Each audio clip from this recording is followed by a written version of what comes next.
Hi and welcome to Rainy Dewey's Art Spot. My name is Lorraine, my nickname is Rainy, and you can call me Rainy. Today's video is about art and fear. I was going to talk about something different today as a backdrop to this video, but then this thing called fear stepped into my creative process and I became immobilized. That's my neighbor's rooster. And paralyzed and reluctant to sit at my art desk and start. Last week I painted and posted a video that included a little watercolor sketch of an American goldfinch. I'd painted that one before a long time ago, so while I was a little apprehensive, I was able to start and finish somewhat easily. I wasn't necessarily happy with the final result, but I did start and finish, and so that was definitely a success in that sense. But then yesterday I knew I needed to begin this blue jay painting. I wanted to include it in this video, and I was going to talk about how to find the time for your art, and then fear stepped into my process. I felt immobilized and I resisted even starting the initial drawing. I was cleaning and baking and walking the dog, doing laundry. It seems I was willing to do anything but start this little painting. But then as I was headed out the door to go throw the ball again for my dog Tucker, I stopped and I turned around. I've been through this before. I knew what was happening.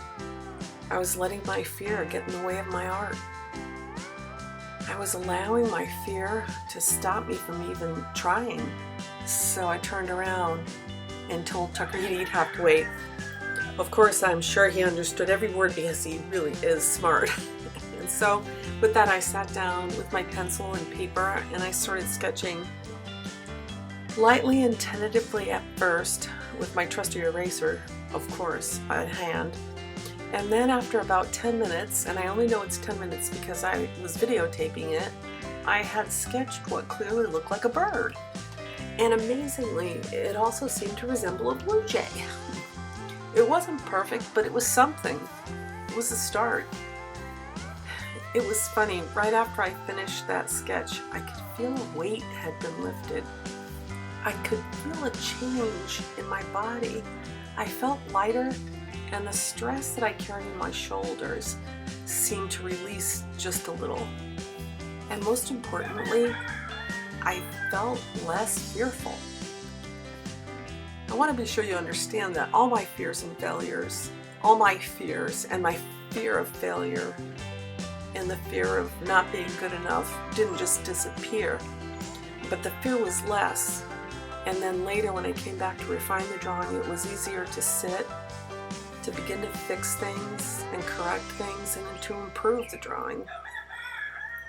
As I moved through this little watercolor, there were times when I knew it wasn't what I hoped it would be at first, and I became frustrated over what was happening on the paper, but this is a big but.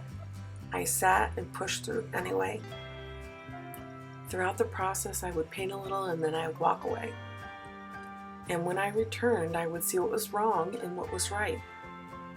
As you can see, I ultimately finished, or I should say, I called this piece finished because I knew I had performed with my best effort at this particular moment in time.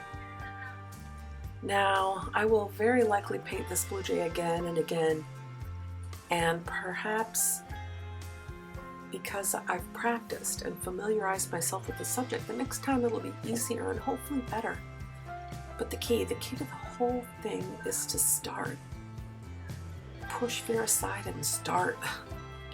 This is the first step toward painting or drawing and producing, maybe not a masterpiece, but your best effort on this particular day at this particular moment.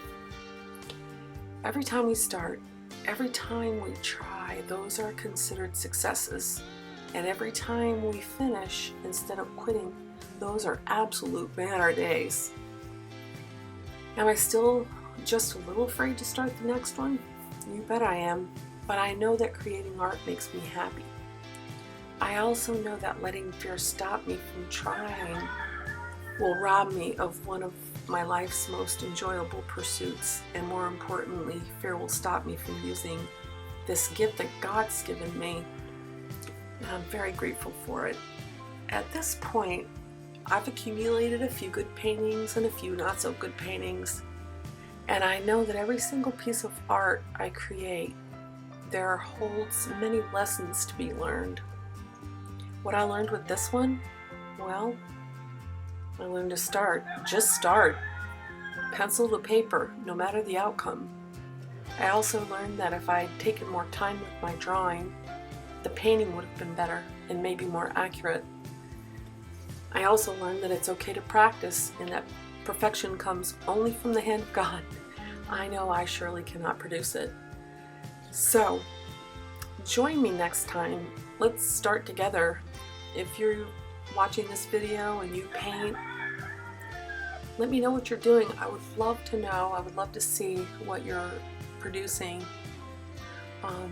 Please share if you'd like to. Leave a comment if you are so inclined, and if you enjoyed this video, please subscribe and give a thumbs up. Thanks again for watching. I really do appreciate it.